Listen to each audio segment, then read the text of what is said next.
Hey everybody. So I'm continuing on today with Chapter 4 of A Christian Case Against Donald Trump, and the book is available on Amazon at the link below. Chapter 4 is called The Way of Justice versus the Way of the Oppressor. Now when I laid out the draft of this book, though, I actually had a Chapter 5 originally that was called The Way of Love versus the Way of the Predator. But I wanted to make the book short enough that people would actually read it. So I combined Chapter 5 with Chapter 4. So this section here is called The Way of the Predator. It's basically just a short version of what Chapter 5 would have been. So here we go. The Way of the Predator. I struggle with how to talk about Trump because simply describing his actual words and actions sounds like I'm demonizing him. But we have to talk about these things. Years ago, he made a conscious choice to build a political brand out of his most vicious predatorial traits. So when we ignore his cruelty, we give him an open field to play to the people who love that sort of thing. He pays no political cost for things that would have disqualified any candidate who came before him. Does anyone doubt that a whole new generations of demagogues are learning from Trump right now? They're watching what Christians let Trump get away with in the name of Jesus. If Christian voters exact no political cost from a man who makes viciousness his brand, then we are the problem. Now, I've listened to Trump's words for years to understand what makes him tick. I find it troubling that he claims to feel little need to ask God for forgiveness. He explained why years ago. Which is, what have you ever asked God for forgiveness?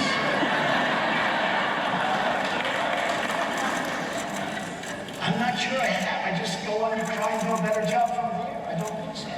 I think if I do something wrong, I think I just try and make it right.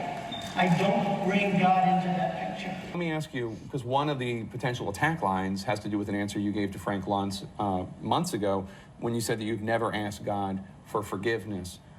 Do you regret making that remark? No, I have great relationship with God. I have great relationship with the evangelicals. In fact, nationwide, I'm up by a lot. I'm leading everybody.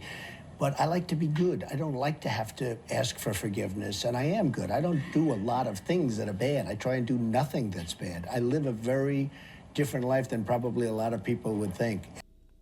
Now, Christians see God as the center of our universe, and we define our personal righteousness in relation to God. So Trump's statement certainly makes me question his understanding of the faith he professes. But his personal beliefs have little bearing on my argument. I don't vote for candidates because they claim to be Christian, and I don't vote against non-Christian candidates. But Trump's statement sheds light on how he sees his place in the world.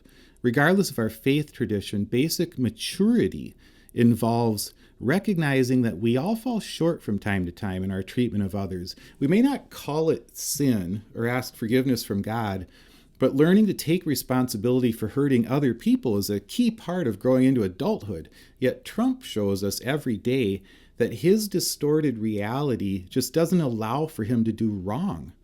As the center of his own universe, he's the sole judge of his actions, and every day he publicly renders the verdict not guilty. U2 recorded a song called Party Girl that spoke to me as a young guy 40 years ago. Bono sang, "When I was 3, I thought the world revolved around me. I was wrong." What a simple, profound statement. Each of us must learn this lesson if we hope to be any earthly good in the world. The world does not revolve around me. That's the essence of love, to recognize the other and orient ourselves towards serving the other. Part of recognizing the other is to understand that our actions have consequences. We damage other human beings when we act selfishly in our personal lives. So whether I want to or not, I have to address Trump's personal conduct. And we can't discuss these things without considering the Access Hollywood tape. It perfectly reveals Trump's basic instinct to selfishly abuse his power. He describes in his own words how he enjoys preying on people he views as weaker than himself. Trump dismisses his words on the tape as, quote, locker room talk. But he's been found liable by a jury for engaging in exactly the sort of sexual abuse that he brags about on the tape. And many other women have accused him of similar attacks. When possible, I've focused on Trump's political tactics in this book and de-emphasized his personal character. But his predatory leadership seems to flow directly out of his predatory nature. His defenders will say that this is an old story. That's typical, though. Most of the, quote, Christian leaders who originally spoke out against Trump's vile words back in the before times quickly fell in line once they realized that they could personally benefit by making excuses for him. So they've lost all moral authority. But it's important to discuss the Access Hollywood tape because Trump hasn't changed. He may avoid using the same crude sexual language in public, but he's made the sort of callous cruelty he displays on the tape his brand. His rhetorical style today perfectly aligns with the way that he spoke on that tape. So please note that when I play this clip, I'm going to leave his language intact. I think that too often we censor Trump out of our own sense of decorum, but that only helps obscure his nature. So feel free to mute the next section of the video. It's disturbing. Moved on her, and I failed. I'll admit it. Whoa. I did try and fuck her. She was married. It's huge news there. No, Nancy. Yeah. No, this was marriages. And I moved on her very heavily. In fact, I took her out furniture shopping. She wanted to get some furniture. I said, I'll show you where they have some nice furniture. I took her out furniture. I moved on her like a bitch, but I couldn't get there. And she was married. And all of a sudden, I see her. She's now got the big phony tits and everything. She's totally changed her look. I got to use some Tic Tacs just in case I start kissing her.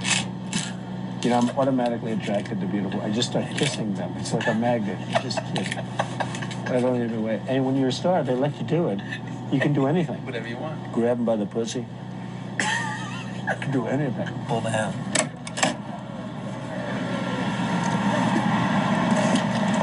Hello, how are you? At some point in our development, most of us learn that our selfish behavior hurts other people. But if Trump has learned this, I see no evidence that he cares. For example, at a news conference on August 9th, 2024, Trump was asked about the January 6th attack, an assault that left several people dead and over 100 police officers injured. He has yet to acknowledge the damage he did by inciting the crowd who stormed the Capitol, and he vows to pardon the insurrectionists. I'm struggling to find a word other than sociopathic to describe his response to the question. The biggest crowd I've ever spoken, I've spoken to the biggest crowds. Nobody's spoken to crowds bigger than me. If you look at Martin Luther King, when he did his speech, his great speech, and you look at ours, same real estate, same everything, same number of people, if not, we had more. It's stunning, breathtaking, to hear a man compare his own brutal attempt to overthrow democracy to one of the largest peaceful gatherings in the history of the civil rights movement in America. Maybe those who call Trump a malignant narcissist are right. I don't know. The most charitable interpretation I've come up with is that he might just be playing a sociopath on TV as a political strategy. Either way, can we agree that it's dangerous to elevate a man who even pretends to be this emotionally damaged to the most powerful office in the world? I've listed several examples of Trump's predatory rhetoric throughout this book, from his demonization of immigrants to his attacks against Kamala Harris's racial identity. But the rhetoric is easy to find without my help. Just listen to any rally speech. Donald Trump is the world's most unappealing pull string doll, the kind Santa might leave for a kid who misbehaved especially badly this year. Pull the string and all the same tired epithets fly out. All it changes are the names of the people that he attacks.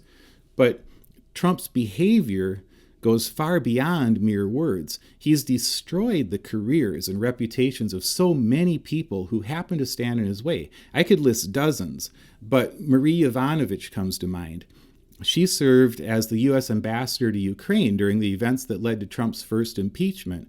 Her anti-corruption work in Ukraine presented an obstacle to Trump's attempts, along with Rudy Giuliani, to pressure the Ukrainian government to create political dirt on Joe Biden. Trump and his cronies orchestrated a smear campaign against her before Trump eventually fired her. According to the official memorandum of the phone call with Ukraine's President Zelensky that led to Trump's first impeachment, Trump said, "The former ambassador from the United States, the woman, was bad news, and the people she was dealing with in Ukraine were bad news. So I just want to let you know that. She's going to go through some things." Donald Trump operates from an utterly self-centered and unjust approach to power, and that makes him dangerous. Our capacity to hurt people only increases as we take on leadership. When I became a pastor, I felt a new weight of responsibility for my words and actions. I knew people would trust me simply because of my role, and that humbled me. Over the years, I tried to place my congregation above myself, but by its very nature, pastoral leadership presents challenges that none of us can answer perfectly. Even at my best, I made difficult decisions that put me at odds with people in the congregation. And I wasn't always at my best. I found it impossible to lead even a small church without making mistakes. I would even say that I sinned sometimes against the people that God called me to serve. And that's why I surrounded myself with leaders and friends who held me accountable. They'd call me out if I spoke harshly or foolishly at a church meeting, for example. Since every one of us has a capacity for sin, healthy leadership requires a feedback loop for people to call the leader to account when the leader goes off track. Does that sort of self-awareness and accountability become less important the more powerful we become? Of course not. So why do Christians who understand these things vote for a man who so clearly lacks basic compassion and self-awareness and tries to destroy the systems that hold him accountable? It's foolish and dangerous. We know it's a mistake to do that in any other aspect of our lives. None of us would put Donald Trump in charge of our church, our school, or the fundraising drive for the neighborhood playground. Yet we vote to make him president of the United States. This chapter is about the way of justice, but I could have called it the way of love. So I want to make another key point about justice and love. May we never equate the way of love and the way of justice with weakness. And may we never call the way of the predator or the way of the oppressor strong. Trump has learned to project a false image of strength that most of us recognize as an embarrassing caricature. He's a soft and pampered reality TV star who learned to hold his shoulders a certain way on camera and fix a glowering expression on his face. So when I call him a predator, please don't think that I'm associating his predatory behavior with toughness. He's one of the most emotionally and intellectually bereft figures in modern politics. Nonetheless, some people hear me talk about these things and respond, "But the world is ruthless. We need strong people to defend us, not some squish who talks about peace and love and flowers and whatnot." But cruelty and abuse of power is not strength. Of course we need strong leaders. That's one reason I oppose Trump's Republican sycophants who've shown such weakness in the face of his political bullying.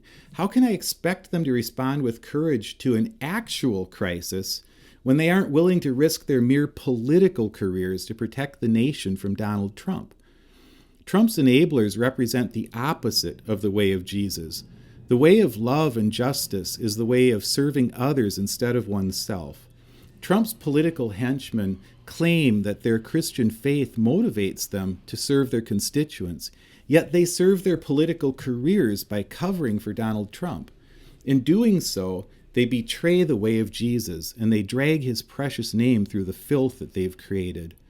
Liz Cheney, on the other hand, did sacrifice her political career, and she showed the rest of us what true strength looks like when she said, "There's a reason why people serving in our government take an oath to the Constitution.